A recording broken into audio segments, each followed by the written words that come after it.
Can you see the problem? Am I sharing it? Yes, you're sharing your screen now. Thank you. I really appreciate it. Yeah, Perfect. so the here on the left-hand side, it's going to be the longest valid parentheses. Feel free to read through the prompt and then let me know if you have any questions. Okay. Sounds great. Um, let's see here. And how much time do we have for to work on this problem for this interview, by the way? Yeah, of course. Let's go ahead and go for 30 minutes. Currently right now it's 10:07, so let's try to stop our interview by 10:40 just to make it even. Sounds great. Thank you. All right, let's take a look at this problem. Longest valid parentheses, given a string, and I probably will just type out some notes and comments here as I go to help me think. Um, let's see, given a string containing just the characters, and I may actually do this in JavaScript if that's okay with you. Of course, no problem. Okay, thank you. I love Python. I'm a little more comfortable with JavaScript still. Um, so I think I'm gonna run with it. Um, okay, given a string containing just the characters of open parentheses and close parentheses, return the length of the longest valid well-formed parentheses substring. So let's see what they mean by valid substring. If I look at example 1 over here, the input is that, the output is 2. The longest valid parenthesis substring is that. The longest valid parenthesis substring is these two.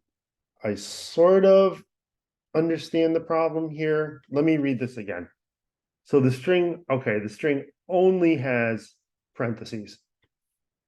So my string only has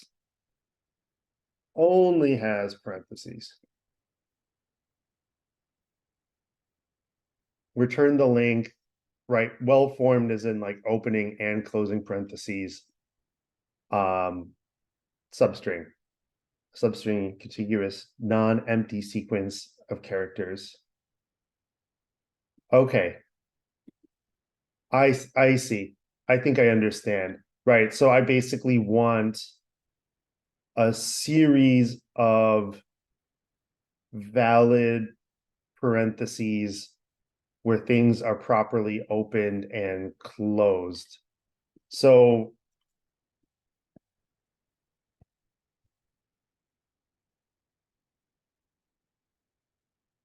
some examples of invalid substrings.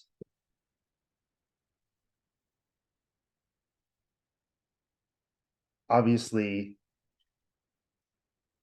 that has nothing because that's not valid. Do you know if my substring looks like this? It Uh, could possibly be that way, and that would be considered a valid substring. Yes. got it. Thank you. And then my length is, we're looking at length in characters. So then we're looking at a length of 6 here. Does that seem right? That's correct. Yes. Okay. Got it. Awesome. Okay. Right. Right. Valid, open, closing parentheses, count, length, and characters. Thank you. Okay. I feel like I have a pretty good understanding of the problem and what it's asking for. If I take a look at these constraints, um, essentially the string can get really long.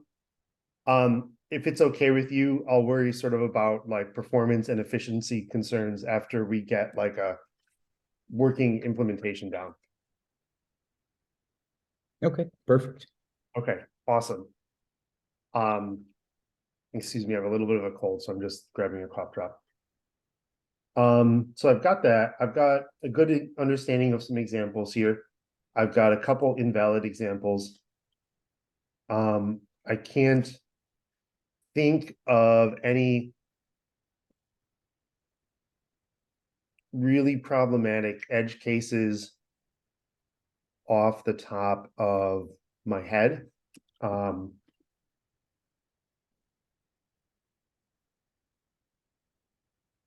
Edge cases. Maybe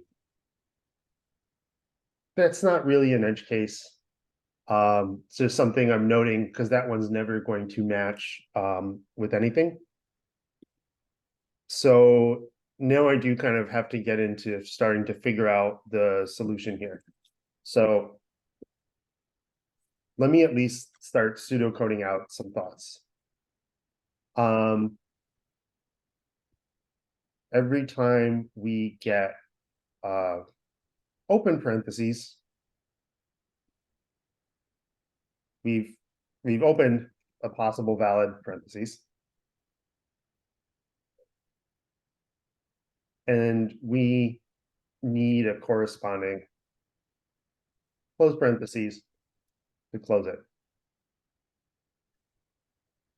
So we need to track when we open a new parentheses and when it gets closed. And going left to right,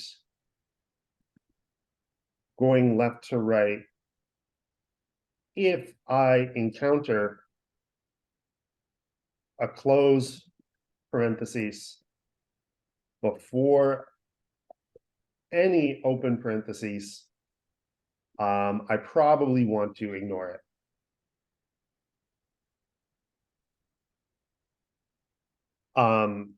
The example being here, like there will never be a valid closing parentheses for this. So it's, I'm not sure if that's an edge case or not. So now, I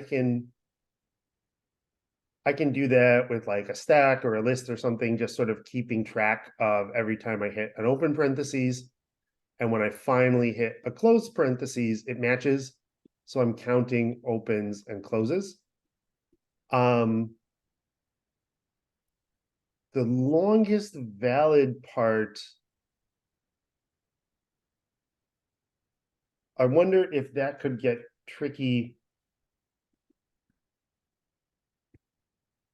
because we do have to think about like multiple valid substrings, possibly. Like if I have, I don't know, something like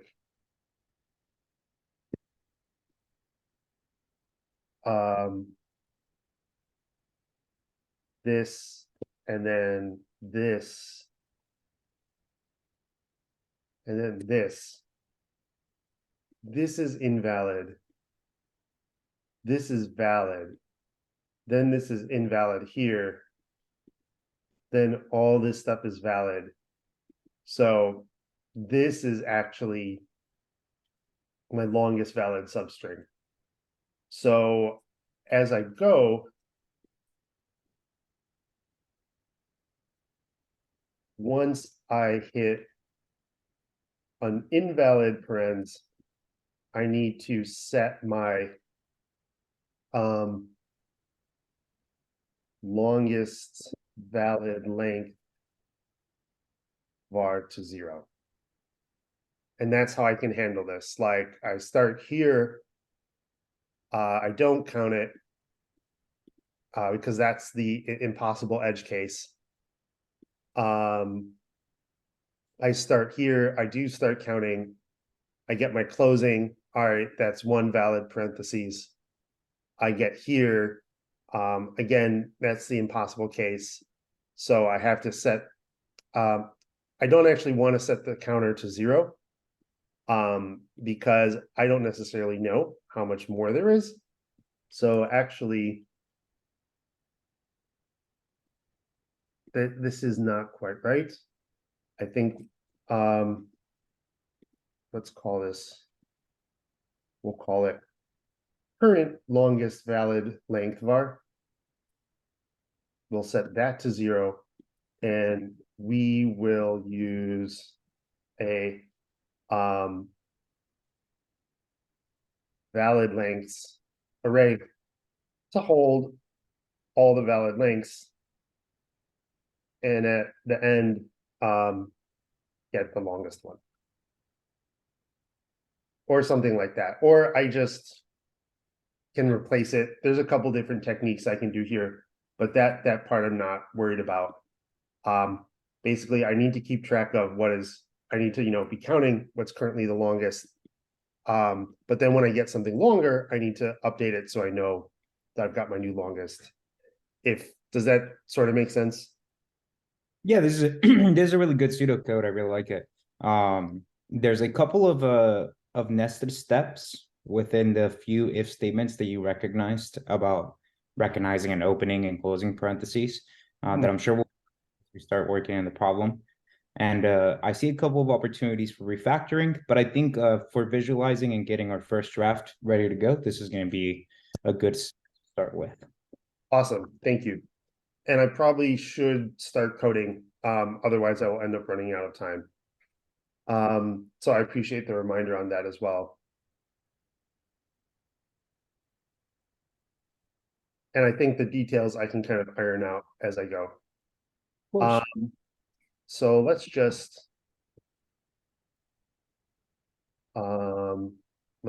call this cur, which is going to be short for current.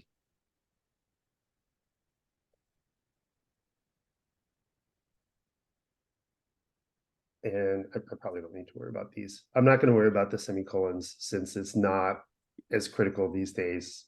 Though they might sneak in there. I'm just so used to typing them. I want to run this. I just want to make sure I'm getting stuff printed out to the console. And indeed I am, which is great. So now what I need is outside the for loop.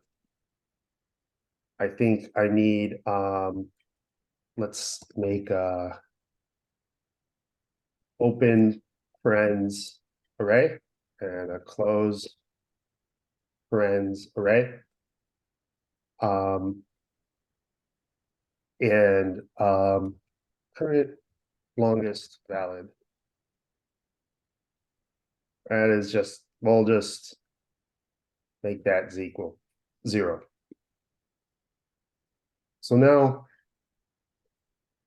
if cur equals, and actually what I'm going to do to make my life a little easier is, actually these should both be const. I guess I'm doing more Python than I realized. If I could ask you real quick, Adam,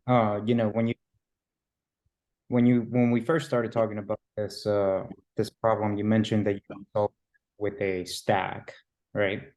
And you have on line 40 and line 41 an array that's supposed to hold either the closing or opening values. Is it possible that maybe we could just utilize one array throughout the duration of this program? You may be right. Let me think about that for a moment. That's a really good point, because I did just I sort of reflexively just threw those down there because I just wanted to get some code going. But I think you might be right. And in fact, let me sort of put this out in the pseudocode. Like if we do a stack, if I'm moving through, let's take, I want a slightly non-trivial example. So let's do something like this, where there's some nesting in there, and then something invalid at the end. So if I'm pushing stuff onto the stack, this one gets tossed right away. And because I can just check, I think if there's a close with no open, we're done.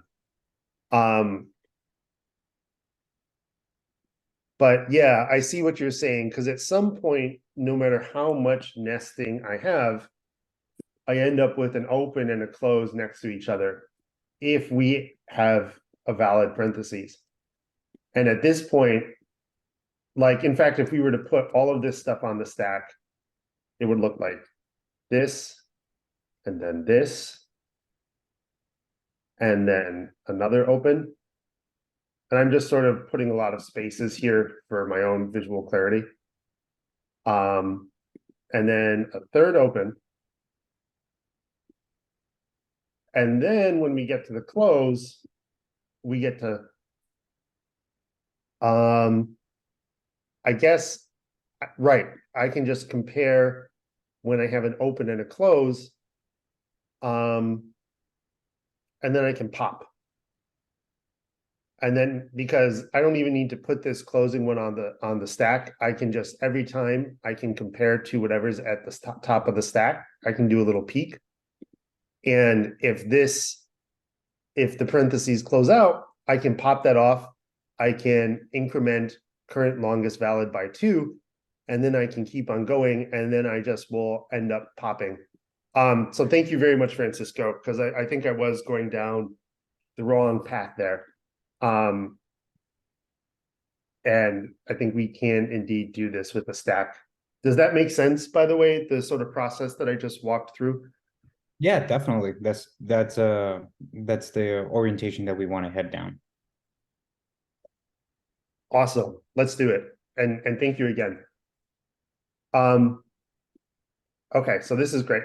So I've got this console log. I'm just gonna comment out for the moment and not even worry about. And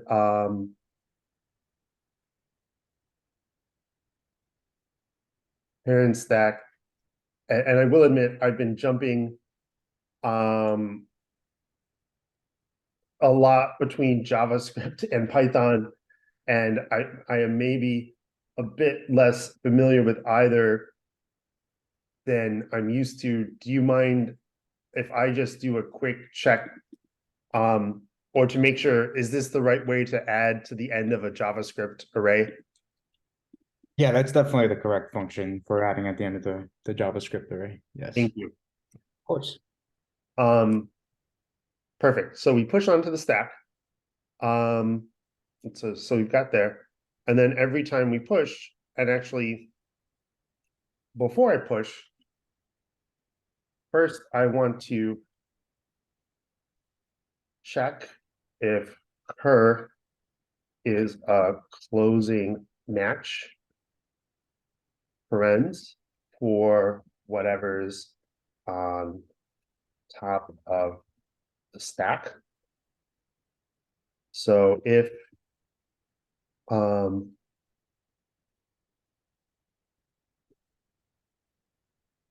and that's always going to be closing. And let me do a quick double check here for sanity's sake.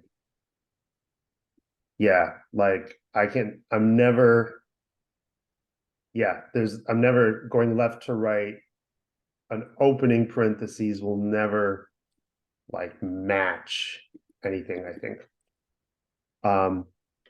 So if cur equals closed, and I'm just going to make this closed, in fact. If cur equals close, and parents,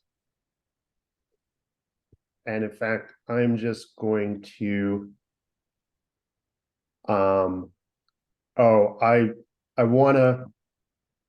was about to do this,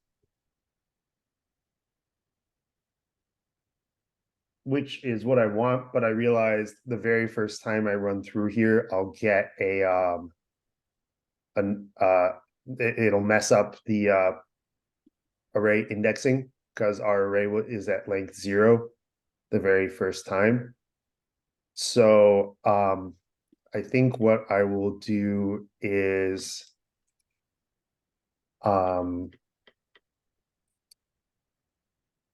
just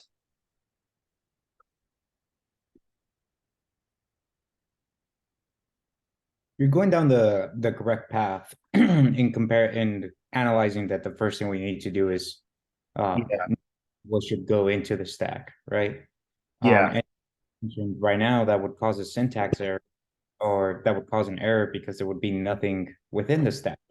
yeah. I think I think that will take care of it. Um, if I just do a check to make sure that there's something in the stack, and then I can check and say if the parent stack, um, and this, I'm just going to rename this to stack because I'm already misspelling this. Um, and now I can do stack I minus one equals open. Okay, because I don't want to do it if there's nothing in the stack because that would throw an error. But, and in fact, I should just put that. I apologize, I'm doing a little too much refactoring on the fly. But we might as well check that first in our if statement because there's no need to go any further. So if the stack length is greater than 0 and the current parenthesis is a closing parentheses and the top of the stack is open, and that's great. We can current longest valid plus equals 2. We can increment it by 2 characters for the opening and closing parentheses. And we can also stack, hopefully this works in JavaScript, it should, just pop off the end of our array there, since JavaScript arrays have this stack-like behavior. And I'm hoping, yeah, I think pushes to the end of the array and pops off the end of the array. That's one thing maybe I'll make sure that I'm not getting confused on when I run some test cases. So I think this is along the lines of what we want. We check to make sure there's something in the stack. We've got a closing parentheses. And then if the top of the stack isn't open, we have a match. We increase current longest valid, and then we pop. So I think that part is good. And then in fact, I don't even need to push that. So I do need an else here because I don't want to push onto the stack when I do this. I want to make sure that that only happens otherwise. And let Yeah. me, in fact, walk through the example that I was using before over here, where, all right, this goes on the stack, fine, no problem. This goes on the stack, fine, no problem. Again, no problem, no problem. Here, all right, we get a match, we pop. We don't want to put the one we were comparing on the stack because it's part of our match. Here, again, we get a match, we pop, we increment, so on and so forth. And then that goes on the stack again without an issue. So I think that's good. And then I think what I need to do here is, so when I do put something on the stack,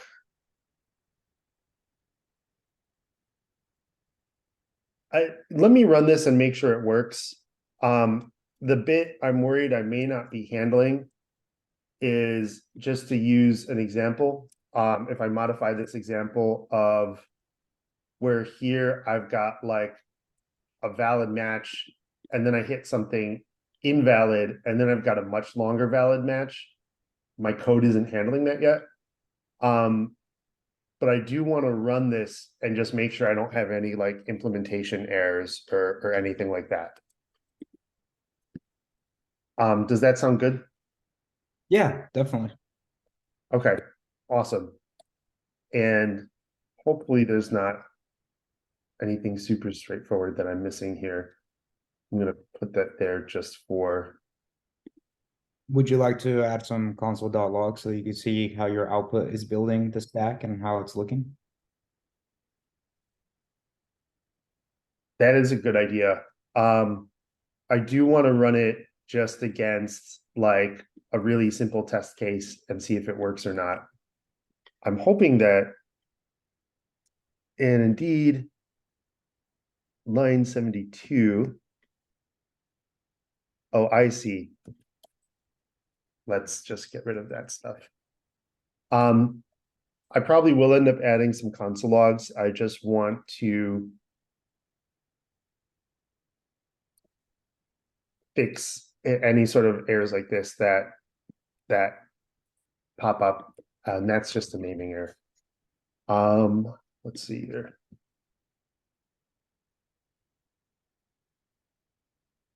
Assignment. Oh, of course, we do not want that to be a const. We want that to be a let.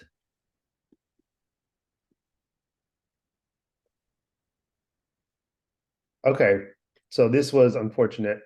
I was hoping that that would work. Let me run this for an even simpler test case and see if it works.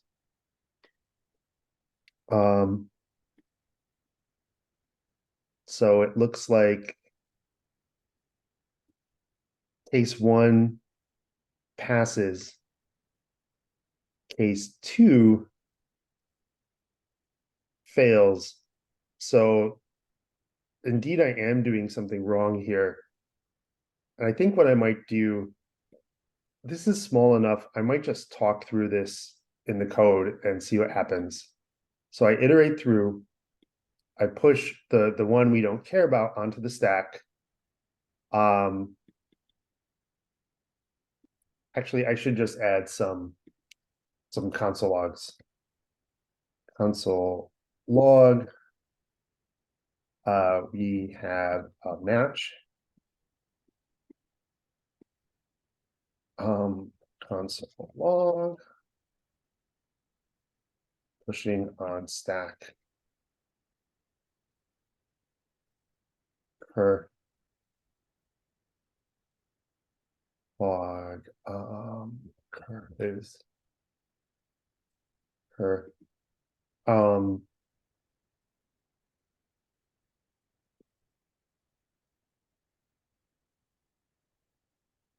And I think what I'll just do is console log top of stack is stack.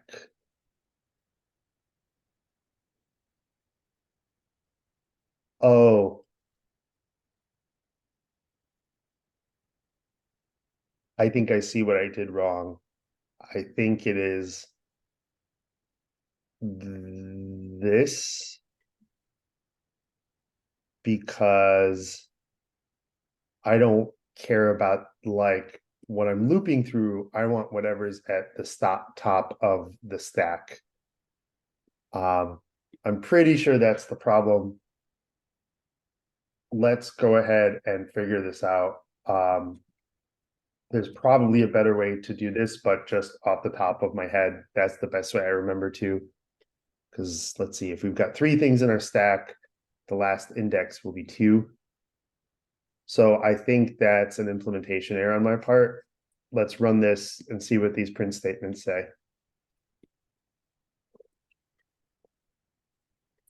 So that's expected because this is the first time through.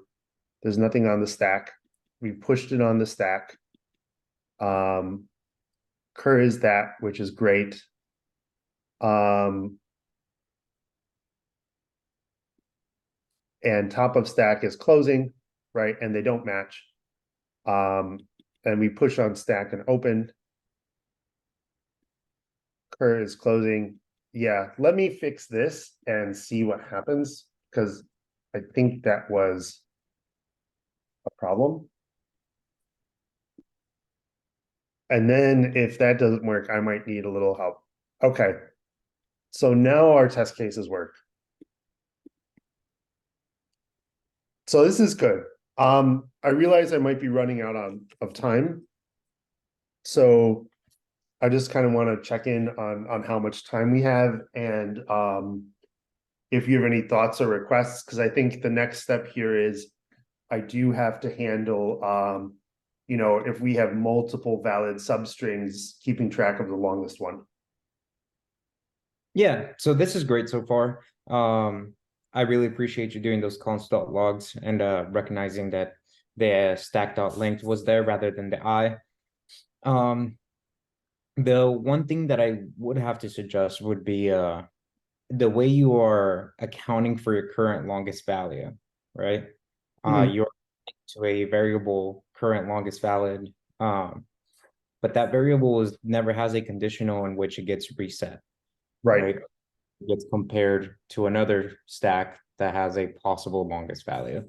right. Um, so this may pass these test cases, but once we look at the remainder of the tests that are available, this might fail. Right. That would be the next step. Currently, right now, we have 2 minutes. Um, so I don't know if you want to, we could maybe extend it to 7 minutes and you could give it an attempt since you're basically almost there. So maybe we could continue for another 7 minutes and then see where we go from there. Yeah, if that's okay, I would love to do that because I think I'm almost there with this. Because I agree that's the next step. And I know that I haven't implemented that part yet. Okay, perfect. Okay, awesome. Let's do it. So, right, totally. Because right now, using this example, and actually, let me just go ahead and put this in as a test case. My current longest valid will be 2 when it's actually like 6 or something like that. And let me in fact throw this in as a test case right here. And we should expect this to fail, and it should say like return 2 expected 6.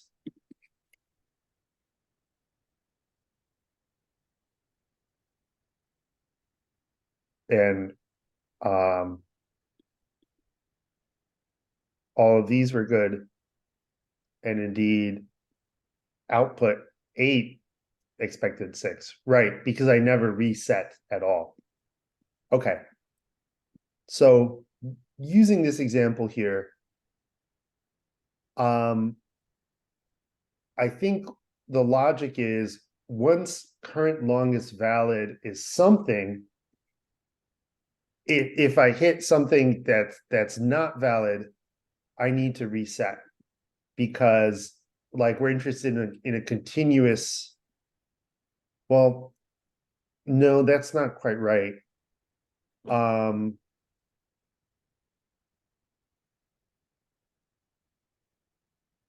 I think I just need to think a little bit about the logic here because to use another example like this,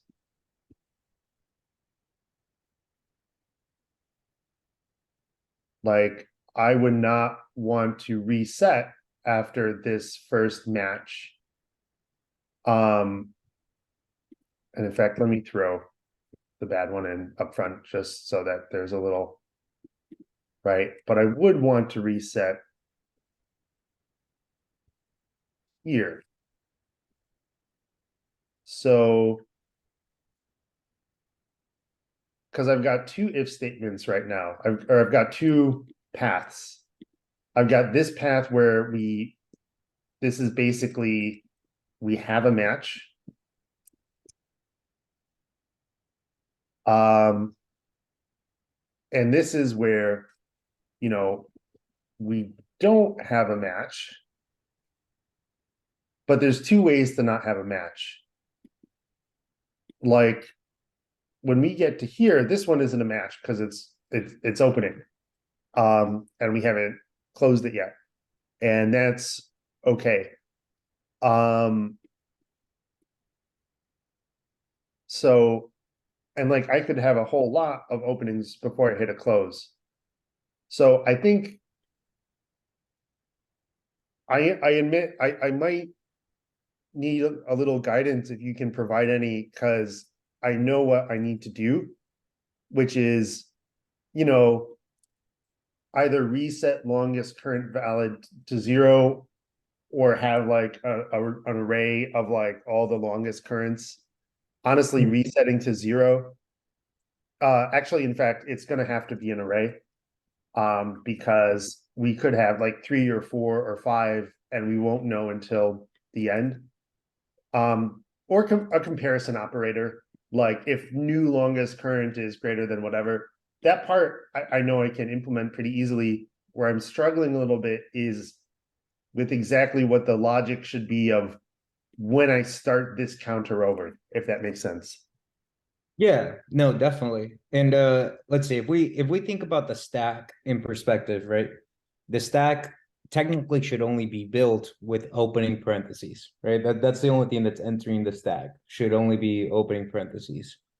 So that means that the only way that that pop would get activated would be if there was a matching closing parentheses for one of the opening parentheses, right?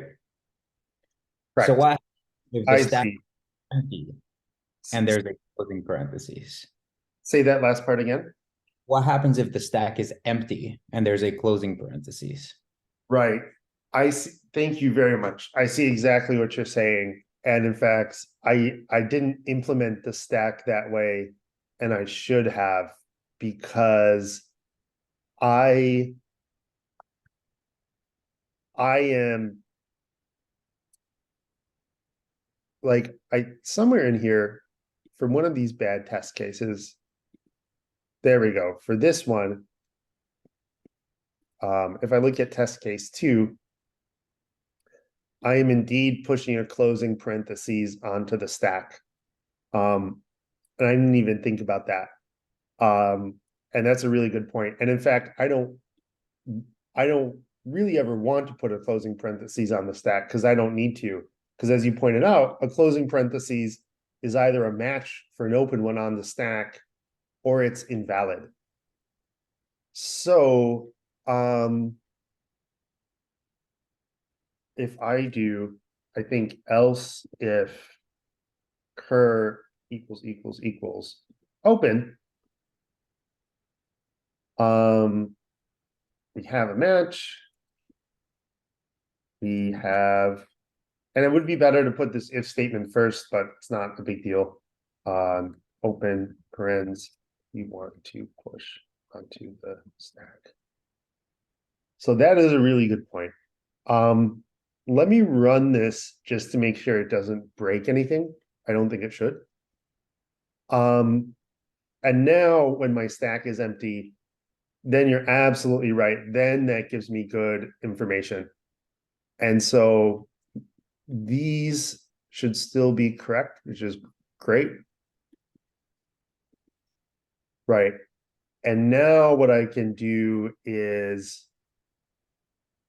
right off the bat, we have an invalid closing parentheses. So if cur equals close,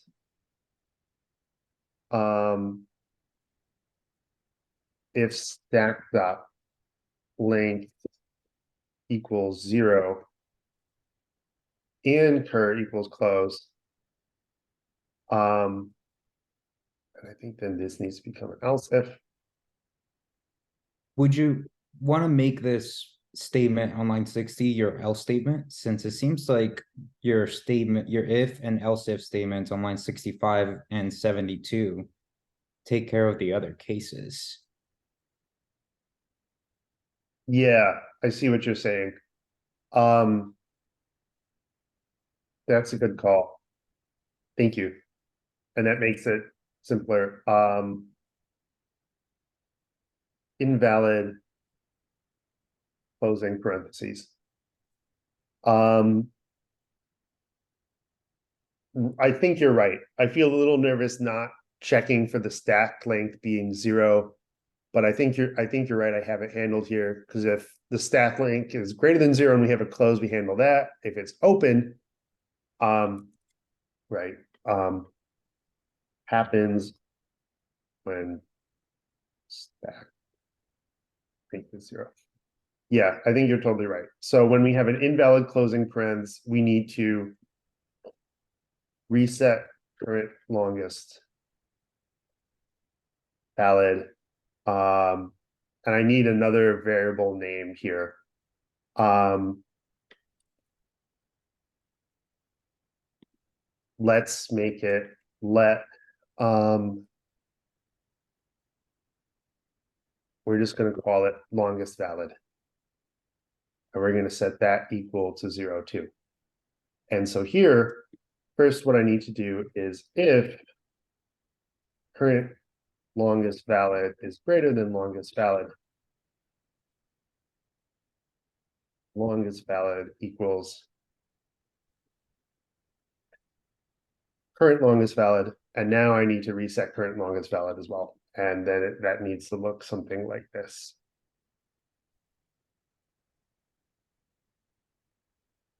Equals 0. I think that will do it. What is your function returning? Oh, thank you so much. And now I need to do that. Excellent point. I probably would have gotten way lost in the weeds before figuring that out.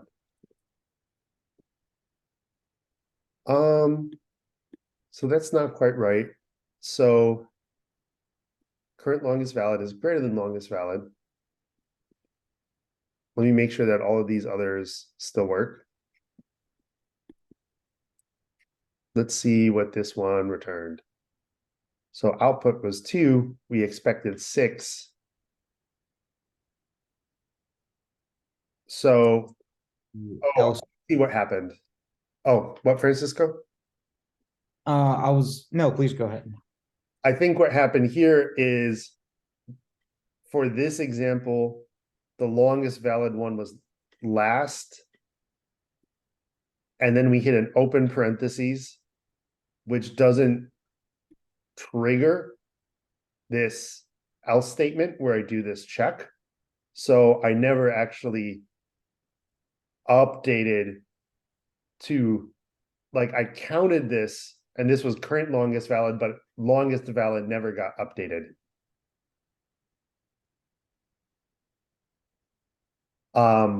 And this is a terrible hack, but if it works to at least solve this bit of the problem, I'm going to do it and then worry about the right way to do it later.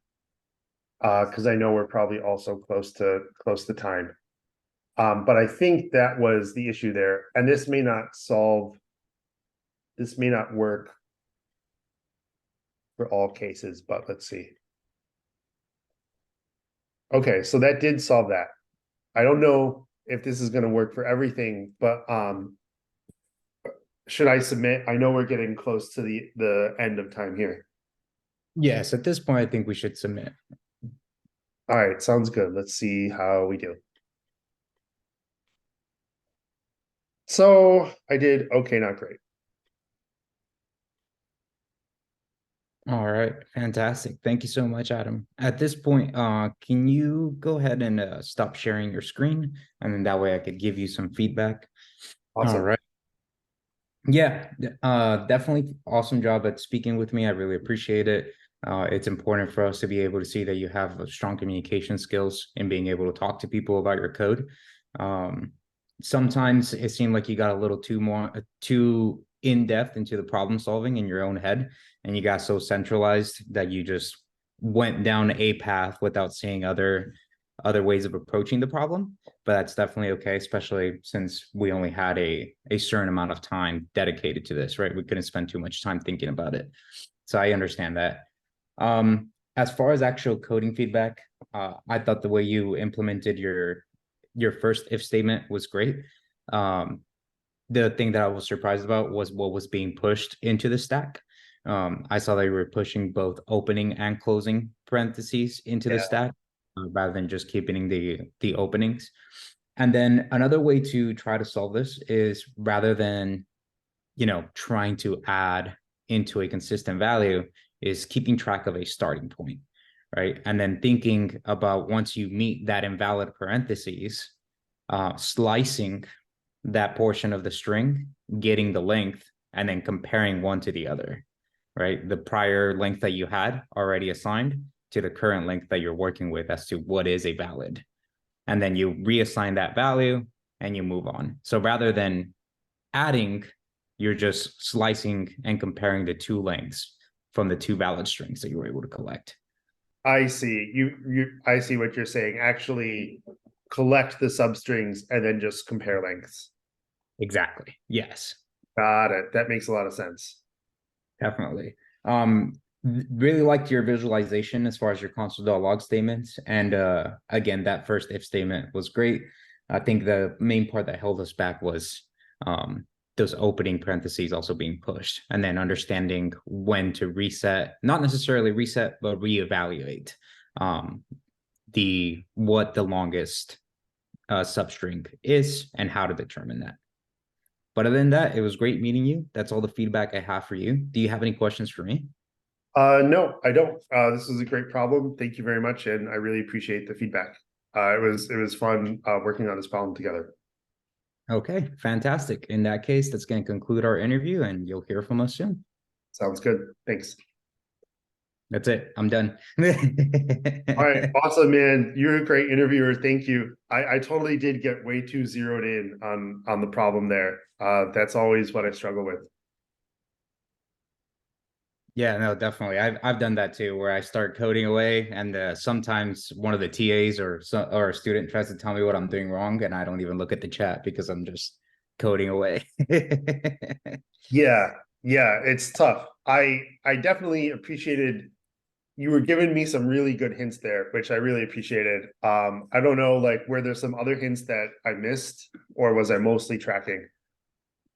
I tried giving you a hint at the very beginning when I said there was a couple of uh, like if statements that we needed to handle when you wrote your pseudocode. Yeah, Uh, at that point, I think it was too early for us to recognize what those sub steps would be. got it. Got it. Totally. Yeah. I have like a bit of like self-analysis that I can share with the class in terms of like how I did on the interview.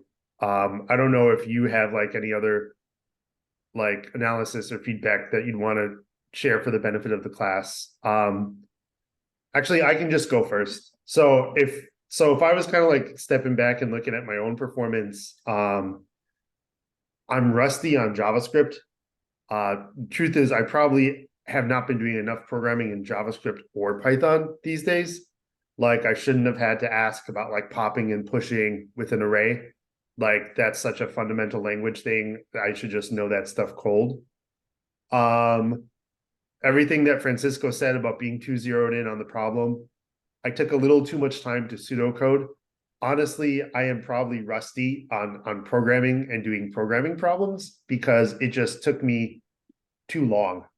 Um, and at least also just sort of like if like there's going to be different expectations for like a junior dev versus like a mid-level dev, and so for me like I just took too long on this problem and like should have been able to get to a solution to be honest. And if I was to sort of diagnose, I would simply say, well, Adam, it seems like you haven't been like doing a lot of leak code problems and you're out of practice, which is totally true.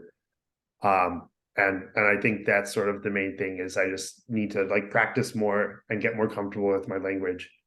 I don't know, Francisco, do you have any other like thoughts or critique as well? Yeah, I would say you're being too hard on yourself. One, I don't think in any of the interviews that I've ever done, they fully expected me to remember every single syntax that there is available. There. The interviews that I've done that have included coding has been like, hey, here's a Google Doc, and we want you to write code on this Google Doc. All right. I remember I had one interview where they were expecting me to write a API view that met specific requirements that took in input from a request and then returned a specific output. And it was on Google Docs. So obviously I didn't remember the correct syntax. I didn't have any of my VS Code shortcuts available to me. So I just simply told the interviewer, hey, these are the things that I know. These are things that I'm not like I don't remember off the top of my head. Is it okay for me to Google them on the side, or would you prefer me to ask you directly? And Yeah. then at that point, the interviewer would just tell me, oh, well, you could just ask me directly. And then any type of syntactical questions that I had for them, I don't think it was ever used against me. And they They were always more than happy. They care more about the fact that you know what you are trying to accomplish and how to accomplish it, rather than do you remember every single syntax and possible way of pushing into an array or slicing an array. Yeah, I think you're right. I think you're right. If I had like been totally dead in the water on working with JavaScript arrays, that would have been one thing, but I kind of pretty much knew what it was and I was checking in. So I think you're right there. Yeah, but other than that, I thought it was fantastic, Adam. It was great. I would Okay, hire you. thank you. Yeah, and you were a great interviewer. And and like it's like the interviewer really is there to help you. Like as you saw, like Francisco was giving me a lot of help, and I was doing my best to receive that help. And I always do struggle with getting a little too like locked in interviews. That's always sort of like what I have to fight against. Um, and also a lot of this is like practice. Like, I haven't been doing leak code problems. And so I was really coming at this problem cold.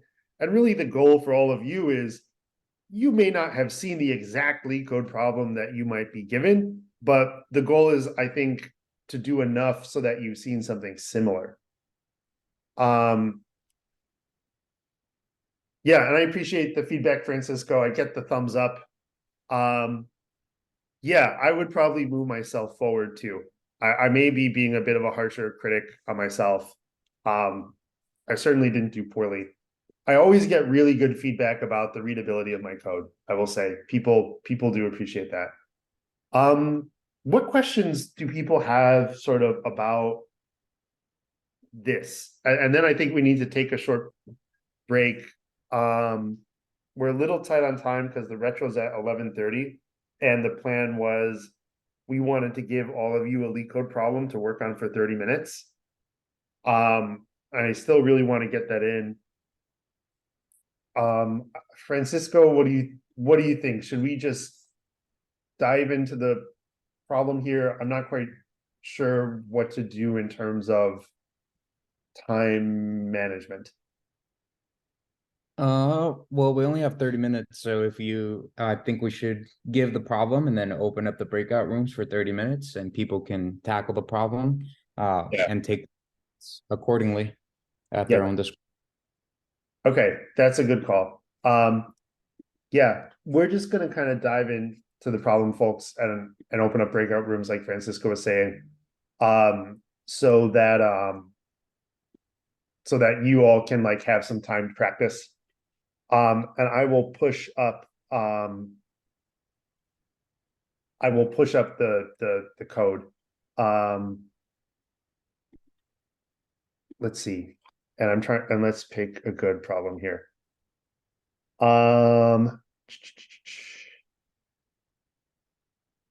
Let me create breakout rooms and give me just 1 minute to distribute the problem.